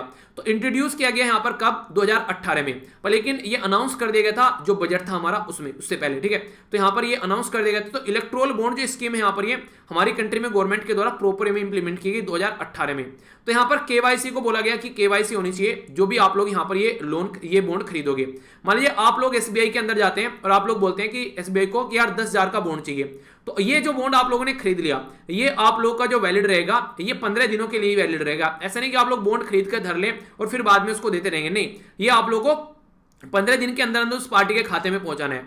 तो ये क्या करना है कि जैसे कि ये क्वार्टर स्टार्ट होता है, जैसे जनवरी का स्टार्ट हो गया, अप्रैल का स्टार्ट हो गया, जुलाई का स्टार्ट हो गया, अक्टूबर स्टार्ट हो गया, तो 10-10 दिन के लिए यहां पर आप लोग इनको बेसिकली खरीद सकते हैं। यानी कि जब जनवरी स्टार्ट होगी तो 1 जनवरी से लेकर 10 जनवरी तक आप लोग खरीद सकते हैं। जब अप्रैल स्टार्ट हुआ 1 अप्रैल से लेकर 10 अप्रैल तक खरीद सकते हैं। तो इस तरीके से यहां पर ये 10-10 दिन में क्वार्टर में आप लोग को देखने को मिलेगा। तो ये आप लोग खरीदकर पॉलिटिकल पार्टी को दे सकते हैं ले जाकर। तो यहां पर ये कौन कौन सी पॉलिटिकल पार्टी को आप लोग दे सकते हैं, ये इंपॉर्टेंट क्वेश्चन आप लोगों से बन सकता है। तो representation of the people act, जिसको आप लोग आरपीए बोलते हैं हमारी कंट्री में, ये 1951 का ये पॉलिटिकल पार्टी को रेगुलेट करने का काम करता है। तो इसका सेक्शन 29A जो है वो यहां पर अगर उसके अंदर कोई रजिस्टर्ड पॉलिटिकल पार्टी है और उस पॉलिटिकल पार्टी के द्वारा 1% वोट यहां पर मिली है उसको किसी भी रिसेंट इलेक्शन में, चाहे तो वो जनरल इलेक्शन हो सेंट्रल गवर्नमेंट के या फिर स्टेट के, उसको 1% अगर वोट मिली है उन इलेक्शन में, तो उसको आप लोग यहां पर क्या कर सकते हैं, उसको आप लोग यहां पर डोनेशन दे सकते हैं। वो डोनेशन के कैटेगरी के क्राइटेरिया में आ जाती है। तो ये बातें आप लोगों को देखने को मिलेगी। यानी कि अगर आप लोग चाहे तो डोनेशन यहां पर दे सकते हैं उस पॉलिटिकल पार्टी को, तो ये यहां पर क्राइटेरिया रखा गया। पर इंपॉर्टेंट बात क्या है यहां पर, आप लोग मान लीजिए एसबीआई के थ्रू आप लोगों ने ये बॉन्ड खरीद लिए, फिर जाकर पॉलिटिकल पार्टी के खाते में आप लोगों ने डाल दिया, तो कहां से खरीदे और कहां पर डाला, ये इसके बीच में कोई कॉन्टैक्ट नहीं है। यानी कि ये आप लोग ट्रेस नहीं कर सकते कहां से है, ओनली गवर्नमेंट ये ट्रेस कर सकती है। क्यों? क्योंकि गवर्नमेंट का बैंक है एसबीआई, तो गवर्नमेंट को पता रहेगा। इसलिए कई सारे लोग अगर अपोजिशन को चंदा देते हैं तो उसमें भी काफी ज्यादा कमी आ गई है, क्योंकि गवर्नमेंट को पता रहेगा। तो पता चला उनके घर सीबीआई की रेड लग गई, ठीक है, इन्फोर्समेंट डायरेक्टर वहां पर पहुंच गए कहां से पैसा आया। तो इसके चलते ज्यादातर जो पैसा मिला है अभी फिलहाल प्रेजेंट टाइम में वो गवर्नमेंट के पास में गया है। तो इसके चलते भी पहली बात तो ये बोली जा रही है। सुप्रीम कोर्ट में केस पहुंचा यहां पर ये, उसके बाद में सुप्रीम कोर्ट ने कई बार इसको पोस्टपोन करा। ये इतना इंपॉर्टेंट केस था जिसको बात करें, डेमोक्रेसी थी यहां पर पूरी ताक पर लगी हुई। केरला में, वेस्ट बंगाल में भी यहां पर इलेक्शन हुए, उससे पहले भी यहां पर बातें की गई कि इसको थोड़ा रोक दो, पर लेकिन सुप्रीम कोर्ट ने रोकने से मना कर दिया। तो इसलिए सुप्रीम कोर्ट के ऊपर भी यहां पर ये क्वेश्चन मार्क लगाते हुए नजर आ रहे हैं कि सुप्रीम कोर्ट ने भी इसको उतना सीरियस नहीं लिया जितना सीरियस ये मैटर था। सुप्रीम कोर्ट ने भी यहां पर एक तरीके से प्रॉपर वे में चीजों को फॉलो नहीं किया। जो पॉलिटिकल पार्टी को डोनेशन मिल रहा है वो किस तरीके से इम्प्रैक्टिकल है और वो इनकरेक्ट है, वो यहां पर सुप्रीम कोर्ट को पता होते होते उसने भी यहां पर इसको ढंग से इंप्लीमेंट नहीं किया।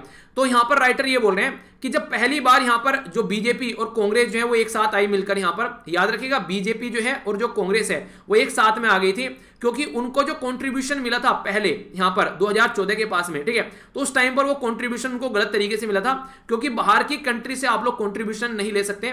ये हमारी कंट्री में एफसीआरए के बारे में बात करें तो उसमें 1976 का जो एक्ट था उसमें यहां पर ये बातें बोली गई, पर इनके द्वारा कंट्रीब्यूशन लिया गया तो दोनों पॉलिटिकल पार्टी जो थी उनके ऊपर केस चला, कोर्ट में पहुंच गया, दिल्ली हाई कोर्ट में। तो उन्होंने क्या किया, रेट्रोस्पेक्टिवली जाकर चेंज कर दिया, यानी कि पीछे उन्हें कहते पीछे से इंप्लीमेंट कर दिया कि हाँ हम लोग ऐसा कुछ कर सकते हैं, तो इस एक्ट के अंदर ही चेंज कर दिया। तो यानी कि दोनों पॉलिटिकल पार्टी एक साथ में आकर खड़ी हो गई। तो सारी पॉलिटिकल पार्टी जो है वो नहीं कहते कि एक थाली की चट्टी बट्टी है, जब उनको दिक्कत पड़ती है तो एक साथ में आकर खड़ी मिलेगी। पॉलिटिकल पार्टी के बैकग्राउंड में अगर आप लोग जाकर देखेंगे ना, इनकी रिश्तेदारी मिलेगी आप लोगों को सारी की, किसी की मामा का, फूफा का बेटे की बच्चे, चाचा की भतीजी की बेटी किसी के साथ में शादी कर रखी है, ऐसा मुद्दा आप लोग देख पाएंगे। आप लोगों को हिंदू और मुस्लिम के नाम पर आप लोग कई बार लड़ते हुए नजर आते हैं। इनकी आप लोगों को शादियां देखने को मिलेगी, एक मुस्लिम कम्युनिटी का लोग हिंदू के साथ में शादी कर रहे हैं, पर नॉर्मल जनता करे तो वो गवारा नहीं है, उसके ऊपर बवाल हो जाते हैं। समझ रहे हैं आप लोग? तो पॉलिटिकल पार्टी जो है हमेशा अपनी रोटी सेकती हुई नजर आती है इन सब मुद्दों के ऊपर। तो इसीलिए थोड़ा सा इंसान को भी आगे खोलकर रखनी चाहिए क्या कंडीशन है यहाँ पर। तो ये जो मिसमैच यहाँ पर देखने को मिलता है तो ये इंसान अंडरस्टैंड नहीं कर पाते हैं। तो जो कंट्रीब्यूशन जा रहा है, जो भी आप लोग जिस भी पॉलिटिकल पार्टी को यहाँ पर कंट्रीब्यूशन दे रहे हो, तो वो कंट्रीब्यूशन जो है वो नॉर्मली गवर्नमेंट ही उसको ट्रेस कर सकती है, ना तो इलेक्शन कमीशन ऑफ इंडिया को उसके बारे में पता रहेगा, जो कि काफी इंपॉर्टेंट है, उनको पता रहना चाहिए। और ना ही यहाँ पर अगर बात की जाए तो जो अपोजिशन है उसको इसके बारे में पता रहेगा, जो उनको मिला है बस उसी को पता रहेगा। तो ये बोला जा रहा है कि इस तरीके से जो अमाउंट है ये कहां से कौन कौन कितना अमाउंट यहाँ पर इनको दे रहा है उसके बारे में पता नहीं रहता है। टोटल कितना अमाउंट मिला है किसी पॉलिटिकल पार्टी को वो तो ये डिक्लेयर कर देते हैं, पर लेकिन किस कंपनी ने कितना पैसा दिया वो डिक्लेयर नहीं करते। पहले ये था कोई प्रॉफिट मेकिंग कंपनी है, मान लीजिए कोई कंपनी आप लोगों ने ए स्टार्ट करी, उसका प्रॉफिट 10,000 करोड़ आ गया, ठीक है, तो वो अपना प्रॉफिट में से यहां पर दे सकती है कि डोनेशन के तौर पर गवर्नमेंट को। पर लेकिन अगर कोई कंपनी डूब रही है और वो डोनेशन दे रही है, तो किस लिए डोनेशन दे रही है, ताकि गवर्नमेंट चल के कल को ऐसी पॉलिसी बनाए कि वो कंपनी जो डूब रही है वो कंपनी बचाई जा सके। तो उसके चलते हो सकता है कि कोई ऐसी कंपनी यहां पर पैसा गवर्नमेंट को दे रही है, तो एक कंट्री से एक तरीके से तो रिश्वत हो गई कि हाँ कल को एक डूबती हुई कंपनी डोनेशन कौन देगा, जिसके पास में अच्छा खासा पैसा है। मान लीजिए आप लोगों की सैलरी जो है 1 लाख रुपए है, आप लोगों ने 5,000 रुपए किसी को एजुकेशन के लिए दे दिए, चलो यार पढ़ लें, अपनी फीस वगैरह भर लेना, ठीक है, तो ये एक तरीके का डोनेशन हो गया, ठीक है। पर लेकिन आप लोग खुद जो है उधार लेकर अपनी जिंदगी बिता रहे हैं और आप लोग बोल रहे हैं सामने वाले को कि 5,000 रुपए दे देता हूं, आप लोग खुद उधारी में चल रहे हैं 25,000 रुपए के, तो क्या आप लोग ये इस तरह काम करेंगे? बिल्कुल नहीं करेंगे। आप लोग ये तो कर सकते हैं किसी को 5,000 रुपए देकर कि यार मेरा काम करवा दे, वहां से मुझे 50,000 रुपए मिल जाएंगे, ठीक है, ऐसा तो कर सकते हैं। तो वही यहां पर जो डूबने वाली कंपनी है वो ये काम कर रही है, तो उसी के चलते यहां पर ये आरोप लगाया जा रहा है कि कम से कम प्रॉफिट मेकिंग कंपनी से ही तो पैसा लिया जाए, समझ में आता है। अब ऐसी कंपनी से पैसा लिया जा रहा है जो डूब रही है, तो ये क्राइटेरिया भी इस नए वाला जब यहां पर ये डोनेशन बॉन्ड वाला एक्ट लाया गया उसमें वो क्राइटेरिया भी हटा दिया गया, तो उसकी वजह से भी यहां पर दिक्कत देखने को मिल रही है। आरटीआई के थ्रू प्रॉपर इंफॉर्मेशन यहां पर दी नहीं जाती है, टोटल ओवरऑल बता दिया जाता है कई बार, तो उसके चलते दिक्कत देखने को मिलती है, किसने कितना पैसा दिया वो पता नहीं चलता है। तो ये फेक हो गई है चीजें, इनको आप लोगों को सुधारना पड़ेगा। तो ये बातें यहां पर बोली जा रही है राइटर के द्वारा कि ये जो इलेक्टोरल बॉन्ड का पूरा प्रोसीजर चल रहा है ये यहां पर एक तरीके से ये गलत है, ये कहीं ना कहीं गलत तरीके का माहौल क्रिएट कर रहा है, एक लेवल प्लेइंग फील्ड प्रोवाइड नहीं करा पा रहा है जब पॉलिटिकल पार्टी आपस में आकर इलेक्शन के फील्ड में बैठ रही है, तो ठीक है। तो इसके बारे में पूरा आर्टिकल हो गया, ठीक है। तो कोई भी कंफ्यूजन माइंड में नहीं होना चाहिए, तो पूरी क्लैरिटी है आप लोगों के सामने। 2 क्वेश्चन आज आप लोगों को दे रहा हूं, एक मैंने ऑलरेडी दे दिया, एक और क्वेश्चन है। यहां पर बात की जा रही है क्रिप्टो करेंसी के बारे में। क्रिप्टो करेंसी बोले तो नॉर्मली आप लोग बिटकॉइन बोल सकते हैं, ठीक है, एक मोटे मोटे तौर पर अगर उदाहरण देकर चला जाए तो बोला गया है कि यहां पर जो नॉर्मली बोला जा रहा है कि क्रिप्टो करेंसी जो है उसका कोई ऐसा नहीं है कि आप लोग उसको एक तरीके से कोई गवर्नमेंट के कंट्रोल में वो रहती है, ठीक है। तो यहां पर वो एक कोई ऐसी चीज नहीं है कि आप लोग उसको कंट्रोल करके चल सकते हैं। तो क्रिप्टो करेंसी बोला जा रहा है कि नो लीगल क्लासिफिकेशन, तो इसका कोई लीगल क्लासिफिकेशन नहीं है, पर ऐसा नहीं कि आप लोग फिर भी इसको प्रोहिबिट कर दें, तो ये कोई सही प्रतिबंध नहीं होगा। अगर आप लोग इसको ऐसे करके आप लोग प्रोहिबिट करें तो इसका सही तरीका नहीं होगा यूज करने का। तो इसको क्या करना है, आप लोग को रेगुलेट करना है। तो ये यहां पर इसके ऊपर कमेंट करना है, यानी कि जो चीज मार्केट में है और वो टेक्नोलॉजी ऐसी है आगे चलकर हो सकता है कि वो काफी लंबे समय पर बढ़ जाए, तो आप लोग उसको इग्नोर मत कीजिए, उसको रेगुलेट कीजिए और इंप्लीमेंट करने की कोशिश कीजिए। आखिर ऐसा क्यों बोला जा रहा है? अभी रिसेंटली क्या किया गया है, ई सिल्वाडोर एक ऐसी कंट्री बनी है जिसके द्वारा जो बिटकॉइन को अभी अपनी कंट्री में अडेप्ट कर लिया गया लीगल टेंडर। लीगल टेंडर जैसे हमारी कंट्री में रुपी है ना, ऐसे ही यहां पर इनके द्वारा बिटकॉइन को अपॉइंट कर दिया गया, एक तरीके से अलाउ कर दिया गया एज ए लीगल टेंडर। तो यहां पर ये कहां पर है, ये कंट्री अपनी हो गई, यहां से कंपेयर कीजिएगा, ये यहां पर हो गया, ठीक है। तो ये है ई सिल्वाडोर। तो ई सिल्वाडोर में इसको अनाउंस किया गया, जो कि एक सेंट्रल अमेरिकन कंट्री है और वर्ल्ड में पहली कंट्री बन गई है। तो क्वेश्चन बन जाए तो ये मत बोलना क्वेश्चन कहां से आ गया, तो भाई साहब यहां से बन जाएगा, थोड़ा सा भी ध्यान से सुनोगे तो आंसर दे पाओगे। आगे अगर मैं यहां पर आप लोगों से बात करूं, देखिए जिस तरीके से पहले इंसान जो था वो बंदर था, फिर आगे इंसान बढ़ना स्टार्ट हो गया और आज की डेट में इंसान जो है वो कंप्यूटर के सामने बैठ गया आकर। पहले यहां पर कुछ ऐसे था, दुनियादारी चलती रहती थी, यानी कि करेंसी पहले कुछ और हुआ करती थी, अब करेंसी यहां पर डिजिटल हो गई है, पैसे आ गए, फ्री हो गया, इसको ऐसे समझिए। एक टाइम ऐसा था बार्टर सिस्टम यूज किया जाता था, उस टाइम पर गाय को करेंसी की तरीके से देखा जाता था हमारी कंट्री में। अगर बात करिए तो गाय लेकर आप लोग मतलब एक तरीके से गाय ऐसा हो गया, पैसे हो गया, तो गाय को काफी इंपॉर्टेंट दी जाती थी हिस्ट्री में, अगर आप लोग देखिएगा। आगे चलकर गोल्ड आ गया, जब थोड़ी सी चीजें स्टेब्लिश होना स्टार्ट हुई, फिर आगे चलकर गोल्ड काफी महंगा था, तो लगा कि यार गोल्ड की करेंसी नहीं होनी चाहिए, मेटल लाना स्टार्ट कर दिए, मेटल की करेंसी बना दी, जो सिक्के आप लोग देखते हैं ना। फिर लगा कि मेटल को छोड़ो, अब यहां पर पेपर करेंसी लेकर आते हैं, जो नॉर्मल नोट आप लोगों को देखने को मिलते हैं, नॉर्मल नोट भी आप लोगों ने यूज किए। फिर एटीएम वगैरह आ गए, तो आप लोगों के पास में प्लास्टिक कार्ड आ गया, प्लास्टिक करेंसी आ गई, ठीक है। फिर इलेक्ट्रॉनिक फॉर्म में इंटरनेट बैंकिंग आप लोग देखते हैं, वो सब चीजें आ गई। और आज के डेट में क्रिप्टो करेंसी आप लोग यूज करें, जो कि एक वर्चुअल करेंसी, जिसको आप लोग कभी भी हाथ में टच कर ही नहीं पाएंगे। और ये कोई रेगुलेट भी कोई इसको बेसिकली एक तरीके से नहीं कि किसी कंट्री में काम कर रही है, ये एक कंप्लीटली इंडिपेंडेंट है। अब उन्हें कहते हैं खान के अंदर जाइए, आप लोग खोदिए और वहां से जितना ज्यादा पैसा निकालेंगे वो आपका माल है। तो इसको इंडिपेंडेंटली बेसिकली आप लोग क्रिएट कर सकते हैं, पर लेकिन आप लोग इसको ऐसा नहीं है कि आप लोग ये किसी कंट्री कोई गवर्नमेंट इसको रेगुलेट करेगी। तो जो भी अवेलेबल है उनको आप लोग खरीद सकते हैं जिसके पास में बिटकॉइन है। बिटकॉइन की अच्छी बात ये रहती है कि किसी कंट्री के द्वारा कंट्रोल नहीं की जा रही है, तो एक इंडिपेंडेंट होती है, कोई ऐसा नहीं कि यहां पर इसको अपने हिसाब से कंट्रोल करेगा, ठीक है। तो इसी के चलते कई बार इसको अप्रिशिएट भी किया जाता है। तो हमारी कंट्री में इसके बारे में क्या बात की जा रही है, अगर मैं आप लोगों को बताऊं तो इसके बारे में आप लोग याद रखिएगा, रिजर्व बैंक ऑफ इंडिया के द्वारा हमारी कंट्री में जो बिटकॉइन थे, बिटकॉइन को बेसिकली इसको अलाउ करने से मना कर दिया था, बिटकॉइन को, कि बिटकॉइन हमारी कंट्री में अलाउ नहीं किए जाएंगे। तो ये रिजर्व बैंक ऑफ इंडिया के द्वारा काम किया गया था। तो रिजर्व बैंक ऑफ इंडिया के द्वारा जब यहां पर इनको अलाउ करने से मना कर दिया, तो केस पहुंचा सुप्रीम कोर्ट में। 2018 में इनके द्वारा बैन कर दिया कि हाँ हम लोग नहीं अलाउ करेंगे। 2020 में सुप्रीम कोर्ट ने इनका मैटर पलट दिया। सुप्रीम कोर्ट ने बोला कि क्रिप्टो करेंसी जो है वो आप लोग खुद यूज करने के लिए अलाउ नहीं कर रहे हैं, पर लेकिन ये लेटेस्ट टेक्नोलॉजी है, आगे चलकर ये बढ़ सकती है, तो उसको बैन करना कोई सोल्यूशन नहीं है, आप लोग उसको रेगुलेट कीजिए। रेगुलेट मतलब इस तरीके से आप लोग मार्केट में लेकर आइए ताकि इसको कंट्रोल किया जा सके और प्रॉपर वे में लोग यूज कर सके इसको। ऐसा नहीं कि आप लोग यहां पर इसको यूज ही नहीं करने देंगे, क्योंकि यूके हो गया, सिंगापुर हो गया, यूएसए हो गया, कई सारी कंट्री ऐसी है जो इसको रेगुलेट करके चल रही है। तो फिर आप लोग इसको रेगुलेट क्यों नहीं कर सकते, आप लोग ये बताइए। तो आप लोगों को इसको रेगुलेट करना चाहिए था, ये बातें यहां पर बोली गई, यानी कि रेगुलेट करने की बात यहां पर की गई, ना कि चीजों को बैन करने की। जैसे सट्टेबाजी चलती है, तो कई बार ये बोला था कि जो क्रिकेट के अंदर जो सट्टेबाजी चल रही है उसको आप लोग रेगुलेट कर दीजिए, गेम के अंदर जो सट्टेबाजी चल रही है उसको आप लोग रेगुलेट कर दीजिए, ना कि उसको बंद कर देना। तो बंद कर देने वाला सॉल्यूशन नहीं होना चाहिए, रेगुलेट कर देने वाला सॉल्यूशन निकल कर आना चाहिए। तो ये बातें यहां पर अप्रिशिएट की गई कि रेगुलेशन के हिसाब से आप लोगों को काम करना चाहिए, ठीक है। तो ये बातें बोली गई। जैसे ई सिल्वर डोर के द्वारा आखिर इसको अलाउ क्यों किया गया, उसका बेसिक मुद्दा यहां पर यह कि ई सिल्वर डोर रेमिटेंस के ऊपर जीता है। रेमिटेंस यानी कि बाहर से जो पैसा आता है, और खुद की अपनी कोई, ना तो इनकी मॉनेटरी पॉलिसी है क्योंकि यूएसए की मॉनेटरी पॉलिसी फॉलो करते हैं, अपना खुद का कोई प्रॉपर स्टेबलिश सिस्टम नहीं है, तो रेमिटेंस आराम से इनकी कंट्री में पहुंचता रहे और इनकी कंट्री की अर्थव्यवस्था चलती रहे, तो उसके ऊपर बेसिकली ये यहां पर काम करते हैं। तो इसीलिए ई सिल्वर डोर के द्वारा यहां पर इसको अलाउ किया गया है। बिटकॉइन इंट्रोड्यूस किए गए थे 2009 में क्रिप्टो करेंसी के तौर पर, यहां पर इसको आप लोग देखते हैं तो ये एक तरीके की वर्चुअल करेंसी है, जैसे कि बिटकॉइन हो गया या फिर इथेरियम हो गया, रिपल, ये कई सारी करेंसी आज के में मार्केट में आप लोगों को देखने को मिल जाएगी। यानी कि वर्चुअल करेंसी अकेली बिटकॉइन नहीं है, पर हाँ ये है कि बिटकॉइन बहुत ज्यादा यूज की जा रही है, तो इसलिए बिटकॉइन का नाम ज्यादा निकलकर सामने आता है, वरना वर्चुअल करेंसी और भी बहुत सारी आप लोगों को देखने को मिल जाएंगी।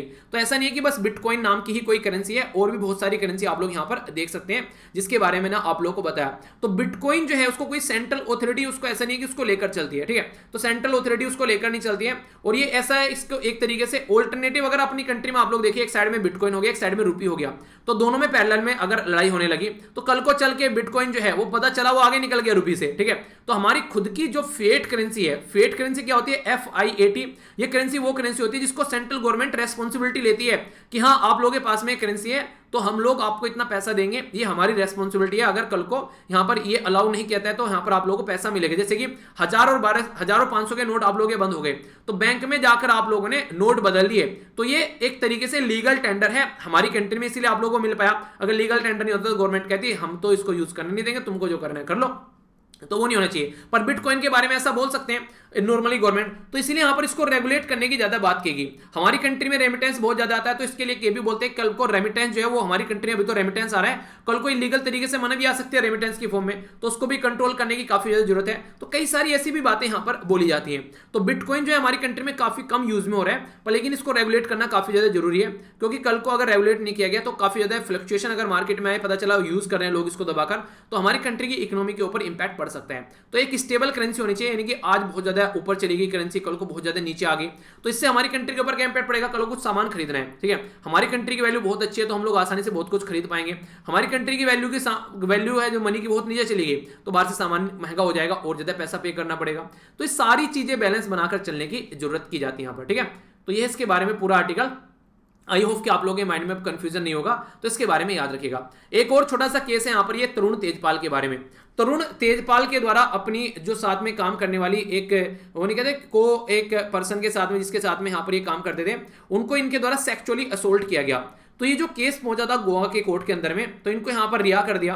तो इसके ऊपर अभी कई सारे आरोप लगाए जा रहे हैं कि इनका जो मैटर था वो काफी संगीन था, उसको और अच्छे से देखना चाहिए था, इस तरीके से रिहा करना सही नहीं है यहाँ पर ये, ठीक है। इसके चलते यहाँ पर क्या होगा, वुमेन आगे से अगर उनके साथ में कोई अत्याचार होता है तो आगे से यहाँ पर कोई भी वुमेन जो है वो यहाँ पर आप लोगों को देखने को मिलेगा कि वो यहाँ पर केस नहीं लड़ेगी, क्योंकि उनको पता है क्या होने वाला है। तो एक तरीके से ये गलत काम है। और जब यहाँ पर वर्क प्लेस पर अगर ऐसा कोई काम होता है, तो विशाखा दत्त का भी जजमेंट था, आप लोग देख सकते हैं, उसे बोला गया था कि आप लोगों को, महिलाओं को जो वर्क प्लेस पर अगर कोई ऐसा हैरेसमेंट होता है तो उसको आप लोगों को उनको बेसिकली बचाना है उससे।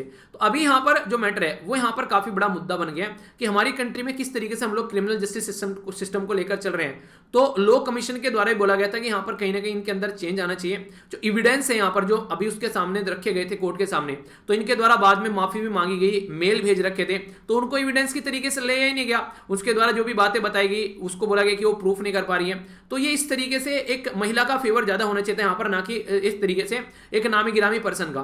तो इससे चलते आगे आने वाले टाइम में और ज्यादा दिक्कत देखने को मिलेगी महिलाओं को, तो यहाँ पर ये सही नहीं है। तो ये बातें यहाँ पर समझाने की कोशिश की जा रही है। तो ये पर्टिकुलर केस है, आगे भी न्यूज में आएगा जब जब यहाँ पर ये ऐसे केस हैं जो काफी लंबे समय से चल रहे हैं। देख लीजिए आप लोग खुद, मैं आप लोगों को बता रहा हूँ कि लगभग 12-13-14 से केस चल रहे हैं। तो अभी फिलहाल बात करें इसके बारे में बैठ के, तो जब जब न्यूज में आएगा तब तब ये चीजें आप लोगों को देखने को मिलेगी, तो कंफ्यूजन माइंड में नहीं होना चाहिए। आगे बात करते हैं, क्वेश्चन मैंने आप लोगों से पूछा था यहाँ पर ग्लोबल जेंडर गैप रिपोर्ट के बारे में। ग्लोबल जेंडर गैप रिपोर्ट जो है वो किसके द्वारा प्रस्तुत की जाती है, तो याद रखिएगा यहाँ पर ये वर्ल्ड इकोनॉमिक फोरम के द्वारा ये प्रस्तुत की जाती है। फर्स्ट टाइम इसको पब्लिश किया गया था 2006 में जब पब्लिश किया गया। तो इसके अंदर डायमेंशन क्या क्या रहती है यहाँ पर, तो एक तो इकोनॉमिक पार्टिसिपेशन और क्या क्या अपॉर्चुनिटी है, यानी कि महिलाओं को क्या अपॉर्चुनिटी मिल रही है, पुरुष को क्या मिल रही है, एजुकेशन क्या मिल रहा है, हेल्थ में क्या क्या अपॉर्चुनिटी है, और इसी के साथ में पॉलिटिकल इंपावरमेंट कैसा देखने को मिल रहा है। तो जो अभी 2020 की जो रिपोर्ट है उसमें जो इंडिया की रैंक है वो है यहाँ पर 112 112वीं रैंक पे हम लोग 153 कंट्री में से, ठीक है। तो इस तरीके से आप लोग समझ सकते हैं कि काफी खस्ता हालत है हमारी। अगर देखें तो हाईएस्ट जो रैंक है वो 1 होगी और लोवेस्ट रैंक जो है वो यहाँ पर देखने को मिलेगी वो 0 होगी, ठीक है। तो इस तरीके से देख सकते हैं, यानी कि एक तरीके से आप लोग बोल सकते हैं इनइक्वालिटी और इक्वालिटी के बेस पर अगर आप लोग देखिए, ठीक है। तो इंडिया की जो वर्ष है साउथ एशिया के अंदर जाए, पहले 140 थी हमारी, अब 112 पे आ गए। थोड़ा यहाँ पर ग्लोबल जेंडर गैप में थोड़ी सुधरी है, पर लेकिन फिर भी अप टू द मार्क चीजें नहीं देखने को मिल रही है। तो हाईएस्ट इनइक्वालिटी अगर देखा जाए कि इनइक्वालिटी है तो 0 होगा, और हाईएस्ट इक्वालिटी बोले तो 1 होगा। तो ये दोनों भी डेटा आप लोग याद रखिएगा। तो आंसर यहाँ पर इसका ए हो गया, ठीक है। तो ये था टोटल आज का डिस्कशन। तो मैंने इसीलिए यहाँ पर अगर उसमें इंक्लूड करके चलता तो ऑलरेडी वो लेक्चर था, तो लगभग मुझे लग रहा था कि 1 घंटा 20 मिनट का हो जाता, और ऊपर से वीडियो जो थी वो लगभग आप लोगों को 11 बजे करीब देखने को मिलती। तो यही रीजन था, मैंने इसको स्प्लिट कर दिया। कोशिश करूंगा आगे से कि इस तरीके की चीजें न देखने को मिले, पर लेकिन कभी कभी ऐसी हो जाती है, अपने हाथ में नहीं रहता यार, तो उसको एडजस्ट कर लिया करो। तो ये था आज का टोटल डिस्कशन। बाकी लेक्चर के लिए आप लोग रेट दे सकते हैं, 10 में से क्या रेट देंगे आप लोग जरूर बताएगा, और यहाँ से भी जाकर पीडीएफ को आप लोग डाउनलोड कर सकते हैं, ये यहाँ से। बाकी सारे लिंक वीडियो के नीचे मिल जाएंगे। तो आसपास सफाई रखिए, पानी और पेड़ पौधों को सेव कीजिए, पॉलिथीन और प्लास्टिक का बिल्कुल यूज नहीं करना है। नेक्स्ट लेक्चर में मिलता हूँ, तब तक के लिए जय हिंद।